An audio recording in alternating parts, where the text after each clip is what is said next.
timely, big-picture report on Alaska, the 49th state.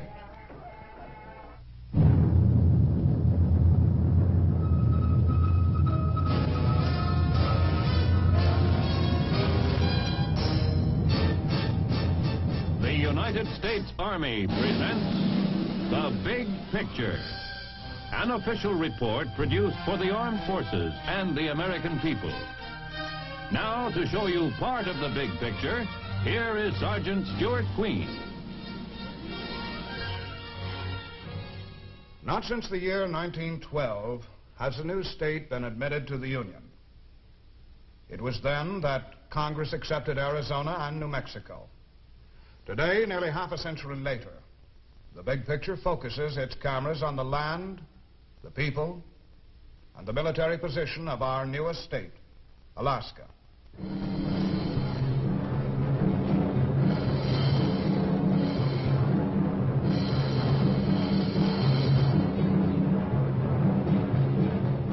Ever since Alaska was acquired by the United States nearly a century ago, the American public has thought of the area in terms of sub-zero temperatures and Arctic winds, of crushing ice and constant snow. This picture of our newest state is true, but only in part. Alaska is considered a rugged land, and rightly so. Like saw's teeth, two lofty mountain ranges span its length from north to south, the Pacific and the Rocky Mountain systems. The face of Alaska is as varied as it is large. Steep mountain faces fall away to rivered valleys and sweeping plains. During the warmer months of the year, melting snows flood countless inland waterways.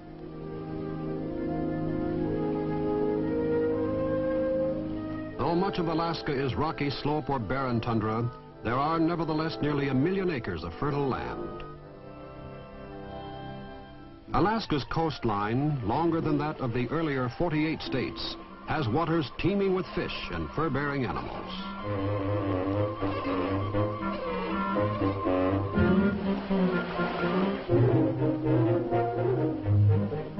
The best known of Alaska's big game animals are the bears, which are found in greater number here than in any other area of the world.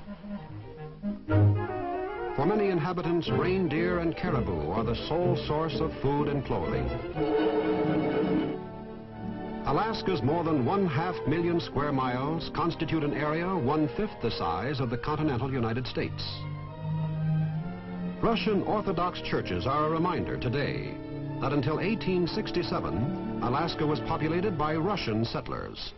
Orthodox religious services such as these are most common in the Aleutian Islands and in the southeast part of the mainland.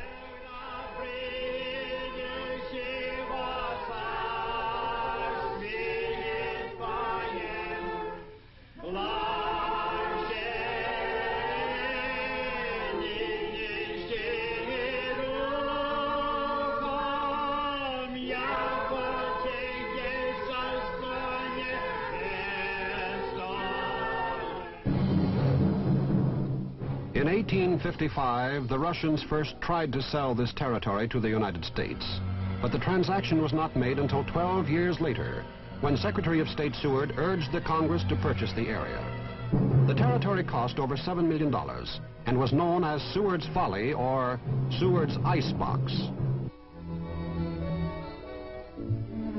A major general in the United States Army served as the American commissioner for the transfer. In those early days, Alaska's greatest known wealth lay in the furs sought by trappers. Discovery of gold on the Klondike in the late 1890s caused the famous gold rush and stampede to the territory for sudden riches. No new wave of settlers of any size appeared until the 1930s, when men and their families from the United States moved north to try their luck at farming under a homestead program sponsored by the federal government.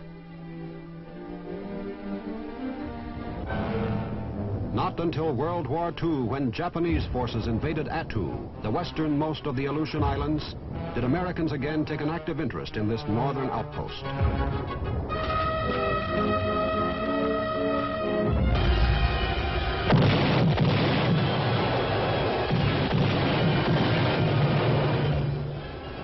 American military forces were quick to throw out the invaders, here at Attu, Agatu, and Kiska were the only scenes of land combat in North America during the war.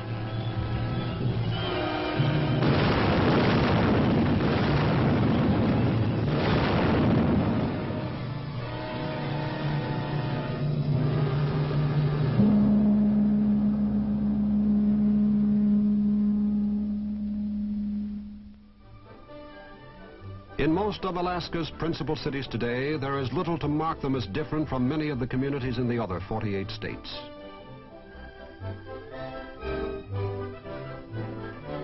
Suburban homes look very much like those found farther south in Washington and Oregon. In general, Alaskans today are a sturdy, pioneer breed of people who are independently minded and democratic in spirit and practice.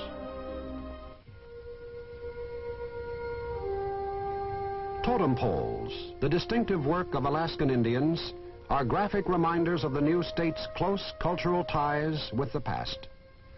About 1/4 of the population is made up of Indians, Eskimos, and Aleuts. The Eskimos compose the most numerous native group. They are a friendly, helpful people if their customs are respected. They are very loyal American citizens, as their wholehearted support during World War II so clearly demonstrated.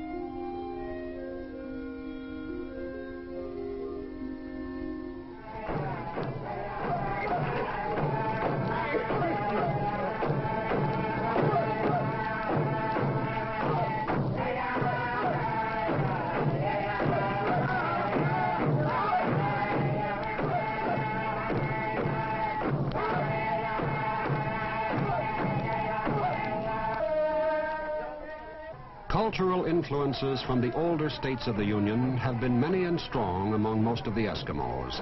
Nevertheless, their ancient traditions and customs are preserved today by the tribal elders to be passed on to succeeding generations.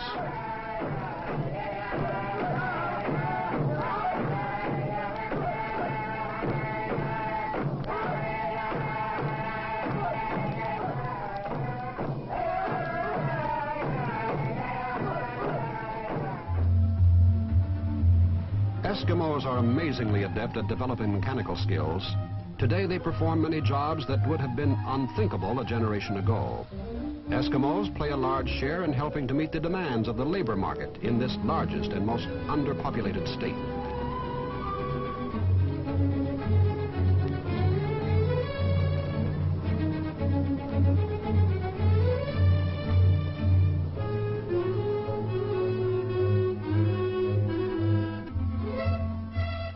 Much of the credit for helping to develop the natural mechanical abilities of Alaska's original population groups goes to the vocational schools where young men from remote villages with not too much formal schooling are taught the skills of a particular trade.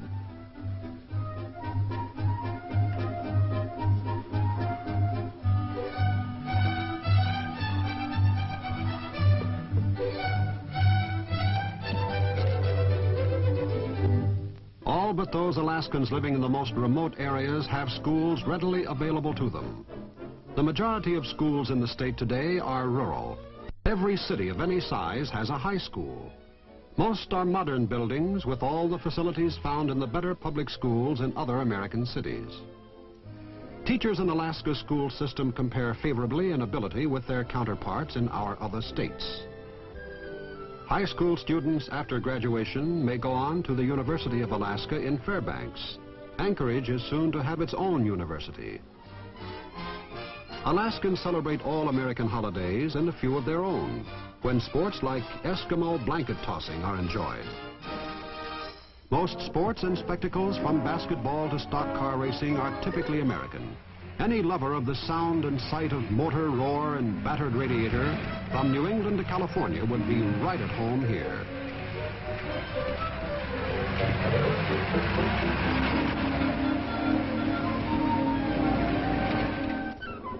Even the younger generation is as car-minded as their junior contemporaries hundreds of miles to the south.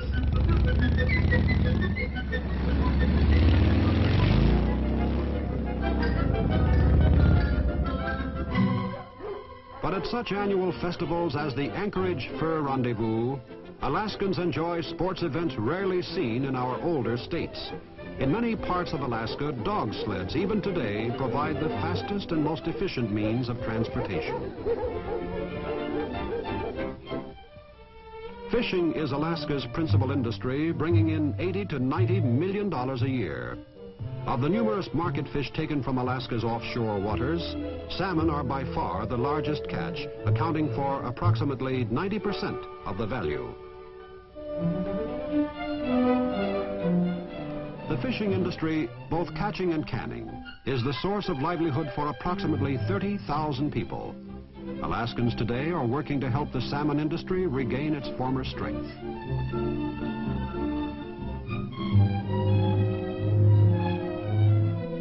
Agriculture in Alaska is an industry of great interest and the subject of constant study. Alaskans today must import more than 95% of their food, chiefly dairy products, meats, and fresh vegetables. Alaskan agriculture continues to expand, but there are several basic problems to be overcome before it becomes a satisfactory industry in the state's economy. More land studies and financial help for farmers are needed. The unusual length of the summer days in Alaska helps produce some remarkable vegetable specimens. Because of its isolation and the high cost of transportation, Alaska's farmers get good prices for their produce. Mining, for many years Alaska's second largest industry, virtually stopped during World War II. Since then, it has not regained its former stature. Production thus far in Alaskan mines has been chiefly of high value, low-volume minerals such as gold and platinum, which can be turned into marketable form under frontier conditions.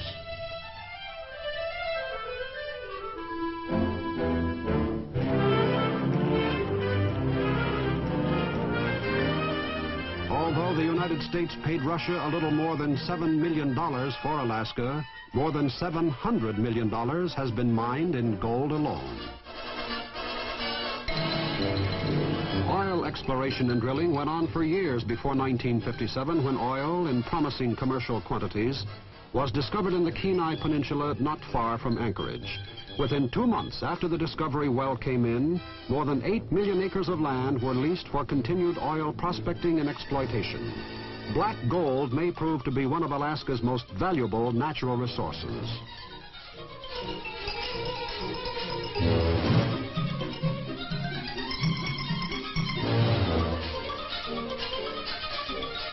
Among Alaska's mineral assets, coal runs a close second to gold in value mined today. Vast deposits are known. Transportation is the major drawback to the industry's development.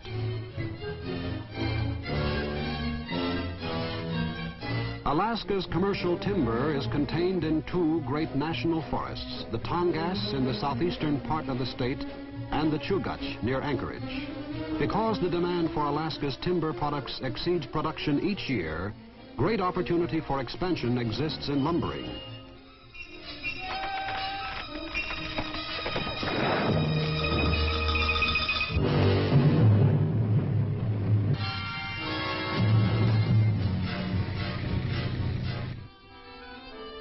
Tying together Alaska's private and industrial interests is the Alaskan Communication System, established in 1900 by Congress as part of the mission of the United States Army Signal Corps.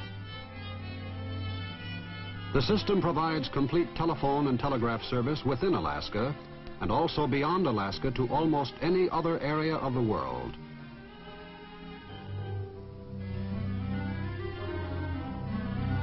The worst bottleneck in the development of Alaska's vast natural resources is the lack of land transportation. A little more than 5,000 miles of roadway exists, and less than half of that is considered first class. The Alaskan Highway, built during World War II by Army engineers, is the only land link with the rest of the United States. An all-year, all-weather highway, it runs from British Columbia in western Canada to Fairbanks in the heart of Alaska. Alaskans and all those interested in Alaska's future know that adequate ground transportation to and within the state is greatly needed.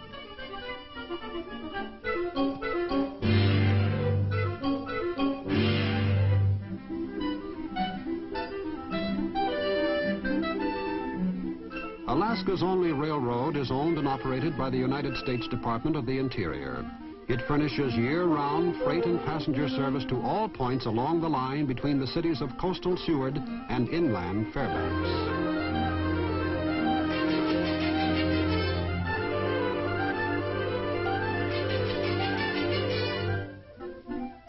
In America's newest state, air transportation is the big thing. Because of its vast size, rugged terrain, and primitive nature, air transportation alone covers the entire state. Air miles traveled per person are higher in Alaska than anywhere else in the world. Passengers and freight travel in hundreds of private and commercial aircraft.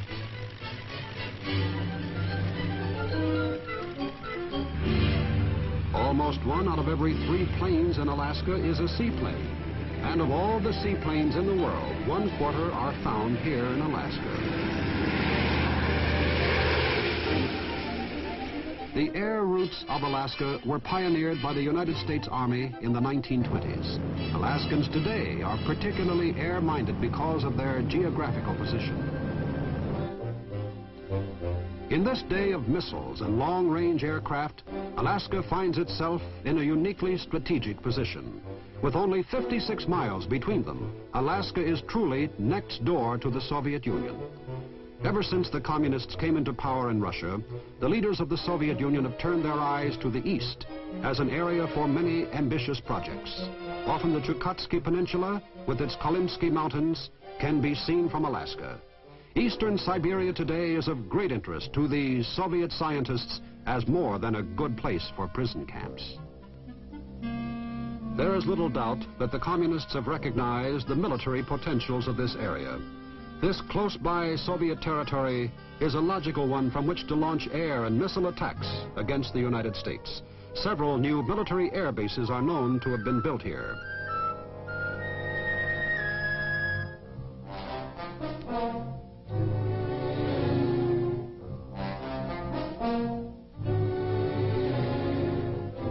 With so much of the Soviet Union lying within the Arctic Circle, the communist military machine has a large manpower pool supplying fighting men familiar with the Arctic snow and bitter cold.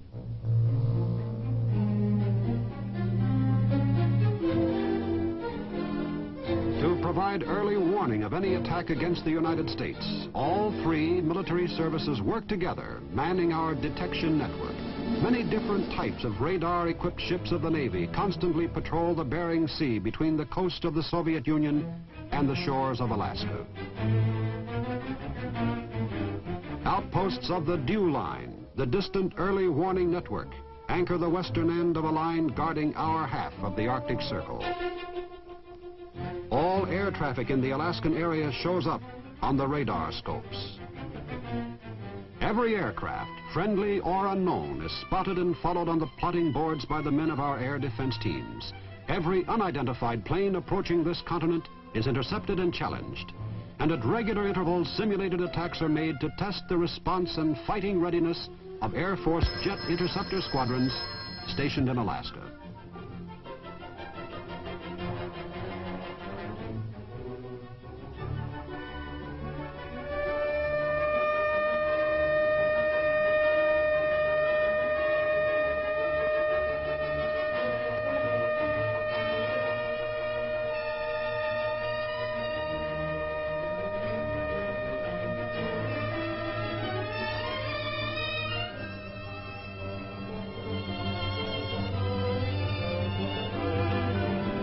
Each military service in Alaska contributes to the nation's total defense in ways it is best qualified.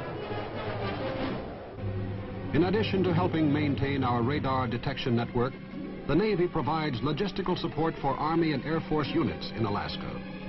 With only one railroad serving the entire state, much of the burden of supplying our military forces is carried by the Navy.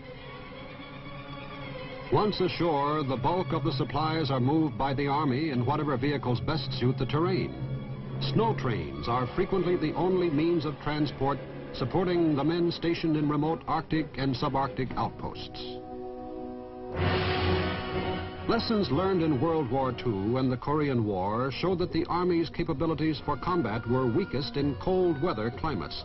These experiences showed that men and equipment must be extensively trained and tested in northern latitudes to provide combat-ready cold climate forces. Long-ranging patrols are carried out by Army combat units of different sizes to provide living and working experience under difficult weather conditions. While these patrols are carried out chiefly for training purposes, they frequently prove to be the most reliable and often the only source of information concerning the remote regions of the new state.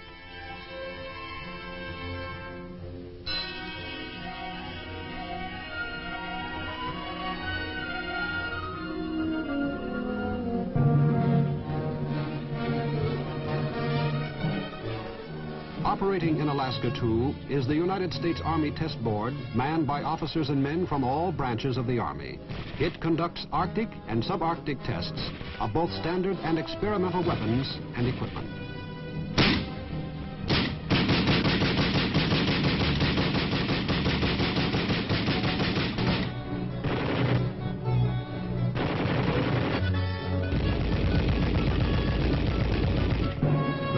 Of a combat-ready army to fight in all types of war is the chief concern of the men who guard our northern outposts.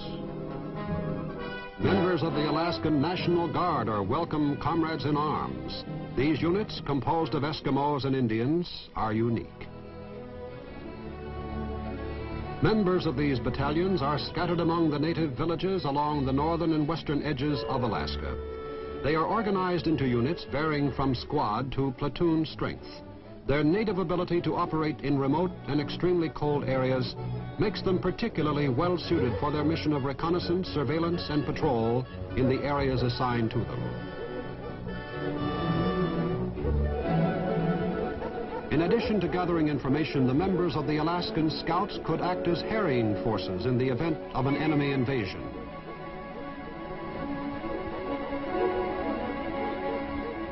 Their presence in the remote areas would give valuable time for regular forces to move up to the front from inland bases.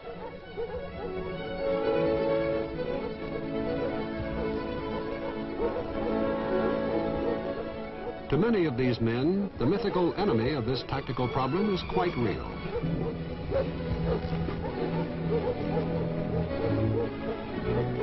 Alaska has a higher percentage of enrollment in the National Guard than any other state in the Union. The fact that Alaska was the only part of North America invaded during World War II may well be largely responsible for this dedication to preparedness.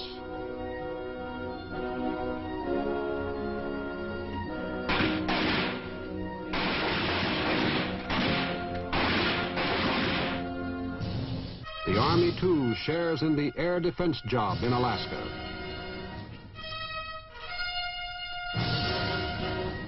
Today, Nike Hercules missiles, which can carry atomic warheads, are being installed in strategic areas for the protection of our chief military establishments throughout the state. In addition to sharing in the air defense of the area, the Army is also responsible for land defense, the protection of cities and missile sites, of deep water ports and airfields. Regularly scheduled maneuvers provide realistic training for men stationed in Alaska. They also test the combat readiness of these troops and give commanders a chance to examine their plans of defense and counterattack under artificial combat conditions. Here, mock aggressor forces are launching an invasion of the plateau north of the Alaska mountain range.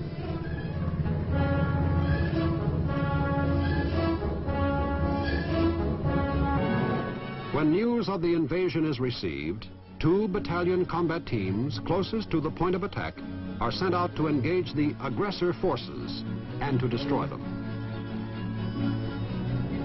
Playing the part of aggressors, these Army paratroops are learning their jobs against the day when they may be called upon to jump into these same hills to counter a real enemy airborne landing.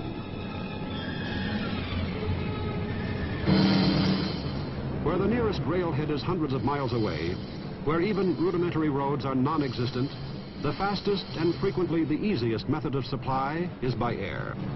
Alaska has been mapped, but only about 1/50th of its vast area has been surveyed.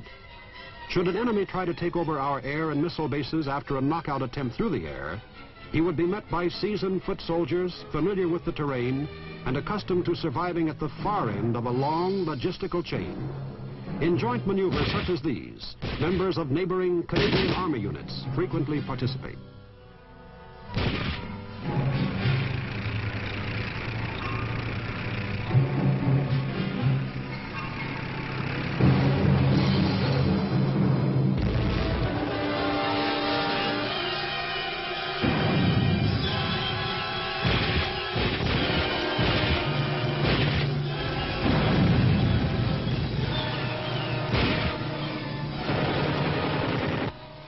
The importance of Alaska from a military standpoint was realized during World War II. Today, in an era of guided missiles, supersonic planes, and new concepts of strategic areas, there is little doubt of the size and gravity of the job being done by the men who maintain our northern ramparts.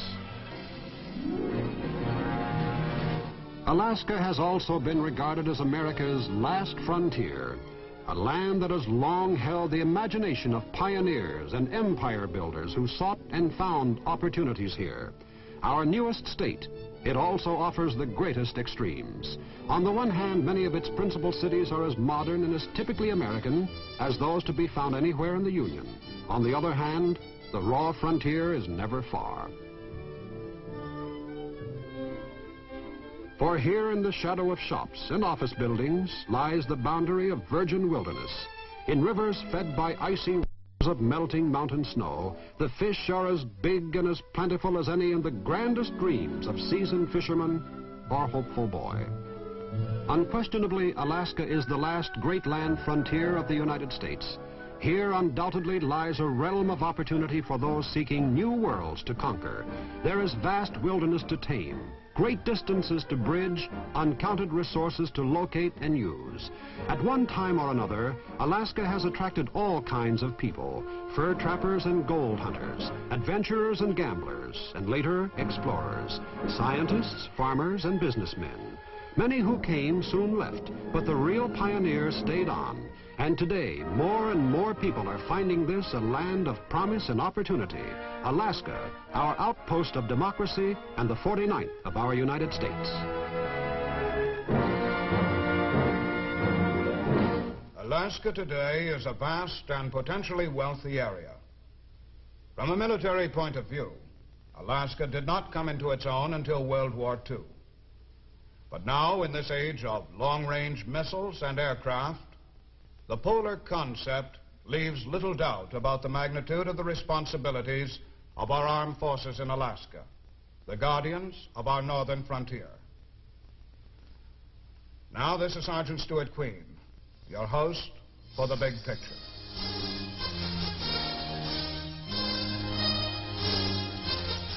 The Big Picture is an official report for the armed forces and the American people.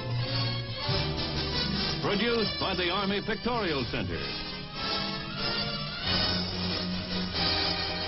Presented by the Department of the Army in cooperation with this station.